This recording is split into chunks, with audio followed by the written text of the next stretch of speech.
पुरुषोत्तम मास महात्म्य 8वां अध्याय।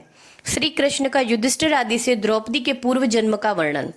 सूत जी बोले कि हे तपोधन, विष्णु और श्री कृष्ण का संवाद सुनकर नारद जी प्रसन्न हो फिर नारायण से प्रश्न करते हुए बोले कि हे प्रभु, रुक्मणीनाथ विष्णु जब वैकुंठ को चले गए तब क्या हुआ, सो मुझसे कहो। श्री कृष्ण और विष्णु का सभी आख्यान सभी प्राणियों का हितकारक है। ऐसे प्रसन्न से प्रसन्न हो श्री बद्रीनारायण जगत को आनंद देने वाले वचन बोले, हे नारद जी, रुक्मणीनाथ विष्णु ने वैकुंठ में जाकर अधिमास को अपने पास ही स्थान दे दिया। वहां निवास पाकर अधिमास महा आनंद को प्राप्त हुआ और सभी मासों का अधिपति होकर श्री विष्णु के साथ क्रीड़ा करने लगा। उधर श्री विष्णु 12 महीनों में मलमास को सर्वश्रेष्ठ बनाकर मन में बहुत प्रसन्न हो चिंता मुक्त हुए। हे मुनि नारद जी, पश्चात भक्तवत्सल श्री कृष्ण युधिष्ठिर और द्रौपदी पर कृपा दृष्टि करते हुए अर्जुन से बोले कि हे राजसिंह, मुझे ऐसा प्रतीत होता है कि दुख में डूबे होने से तुमने तपोवन में आकर पुरुषोत्तम मास का अनादर किया है और वृंदावन चंद्र का प्रिय मास तुम्हारे वन में रहने के समय अनजाने में चला गया। भीष्म, द्रोण और कर्ण के भय के कारण तुम लोगों को आने वाले 3रे वर्ष के पुरुषोत्तम मास का भी ज्ञान नहीं रहा।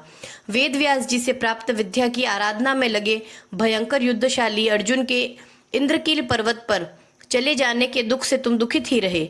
अब आप पूछे कि क्या करना चाहिए, तो मैं कहूंगा, भाग्य का सहारा ले, क्योंकि भाग्य का लिखा अवश्य भोगना पड़ता है।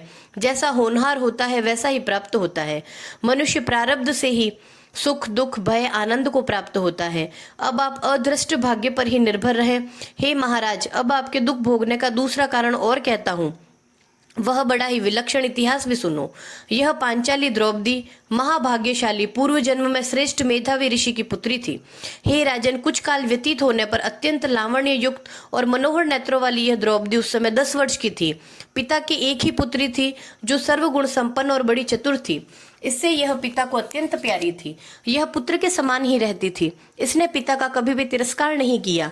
यह साहित्य शास्त्र और नीति शास्त्र में भी बड़ी निपुण थी। इसकी माता के इसके बालकपन में ही मर जाने से इसके पिता ने ही इसको पाला था। एक दिन यह पड़ोसन सखियों का सुख देखकर स्वयं भी पुत्र पौत्र की इच्छा करने लगी और इसी चिंता में रहने लगी कि मुझे भी सद्गुण संपन्न सौभाग्यशाली पति और सुख देने वाले श्रेष्ठ पुत्र किस प्रकार प्राप्त होंगे।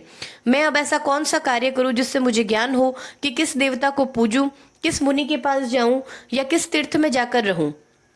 इसी सोच में रहती थी। मेरा भाग्य कैसा सो गया है, कोई भी पुरुष मुझे पत्नी रूप में स्वीकार करने को तैयार नहीं है। मेरे पिता इतने योग्य पंडित हैं, परंतु मेरे भाग्य से उनकी भी मति मारी गई है, क्योंकि विवाह की अवस्था होने पर भी उन्होंने मेरे योग्य वर को नहीं ढूंढा। मैं कुमारी होने से इस पति सुख से वंचित हूँ। मेरी जैसी सखियां पति सुख भोग रही है वैसा मैं नहीं जानती। मेरी माता मुझे बचपन में ही छोड़कर स्वर्ग क्यों चली गई। इस प्रकार शोक और मोह की तरंगों से पीड़ित हो वह थपेड़े खाती रही। उधर मेधावी ऋषिराज पृथ्वी पर कन्यादान के निमित्त योग्य वर ढूंढ रहे थे, पर वैसा योग्य वर नहीं मिलने से उनका मनोरथ निराश हो गया। देव योग से उनको महादारुण तीव्र ज्वर आ गया। तब ऋषिराज का शरीर ज्वर के दुख की तीव्र ज्वाला से भटने लगा और जोरों से श्वास के ऊपर श्वास लेते हुए अचेतन अवस्था में जैसे कोई मदिरा पीकर लड़खड़ाते हुए गिर पड़ता है, उसी प्रकार घर में आकर जमीन पर गिर पड़े और पुत्री को स्मरण किया। पुत्री भय से व्याकुल हो जैसे ही पिता के पास आई, तब तक वे मरणासन हो गए थे। देव योग से एकाएक कांपने लगे और कन्यादान के संबंध में जो विवाह महोत्सव की कल्पना की थी वह भी नष्ट हो गई और पहले के किए हुए गृहस्थ धर्म के परिश्रम के प्रभाव से सांसारिक वासनाओं को छोड़कर उन्होंने भगवान में मन को लगाया और वह मेधावी ऋषिराज श्रीहरि पुरुषोत्तम नील कमल के समान श्याम वर्ण वाले त्रिभंगी मनोहर आकृति वाले भगवान को स्मरण करने लगे।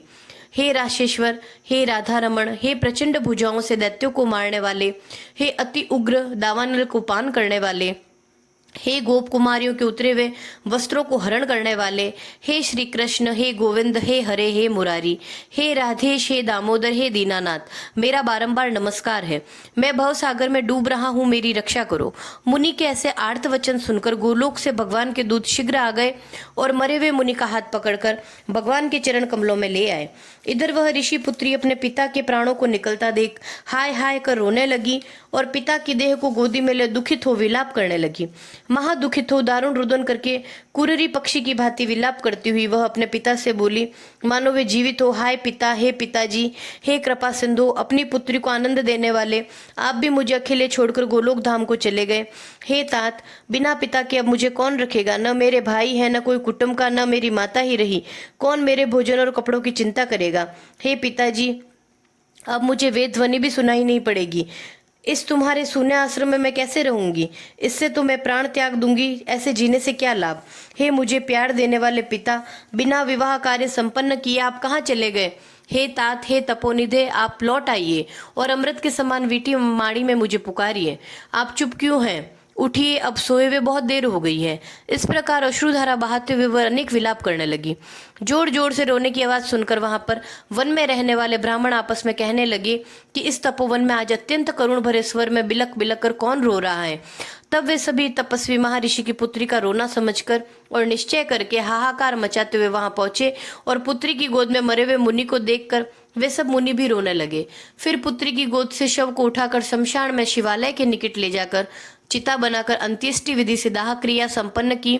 इसके पश्चात कन्या को अनेक प्रकार से समझाकर वे सब अपने अपने स्थान को चले गए। कन्या ने धैर्य धारण कर पिता की संपूर्ण क्रिया के लिए यथाशक्ति धन खर्च किया। वह श्राद्ध आदि क्रिया करके उसी तपोवन में रहने लगी।